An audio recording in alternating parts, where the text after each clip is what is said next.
दोस्तों आज हम आपके लिए कुछ शायरी का वीडियो लेकर के आए हैं। अगर वीडियो पसंद आए तो प्लीज मेरे वीडियो को लाइक करना और चैनल को भी सब्सक्राइब करके बेल आइकन जरूर दबाना। सुहाना मौसम और हवा में नमी होगी, आंसुओं की बहती नदी होगी। मिलना तो हम तब भी चाहेंगे आपसे, कि मिलना तो हम तब भी चाहेंगे आपसे। अब आपके पास वक्त और हमारे पास सांसों की कमी होगी, सांसों की कमी होगी।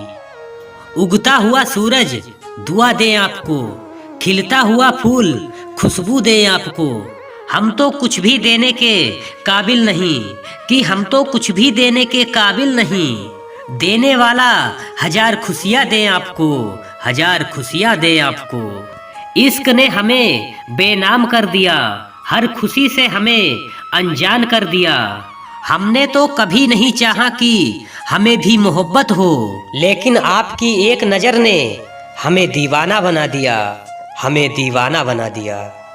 जिस चीज पे तू हाथ रखे वो चीज तेरी हो, जिससे तू प्यार करे वो तकदीर मेरी हो, वो तकदीर मेरी हो। सोचा था इस कदर उसको भूल जाएंगे, देख कर भी अनदेखा कर जाएंगे।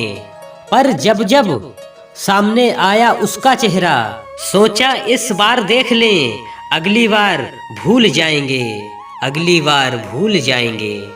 दोस्तों अगर आप शायरी सुनने के दीवाने हैं तो प्लीज़ मेरे इस वीडियो को लाइक कर दीजिए, और चैनल को अगर आप पहली बार देख रहे हैं तो प्लीज़ मेरे इस चैनल को भी सब्सक्राइब करके बेल आइकन जरूर दबाएं, ताकि हर शायरी का वीडियो आप तक सबसे पहले पहुंचे। धन्यवाद।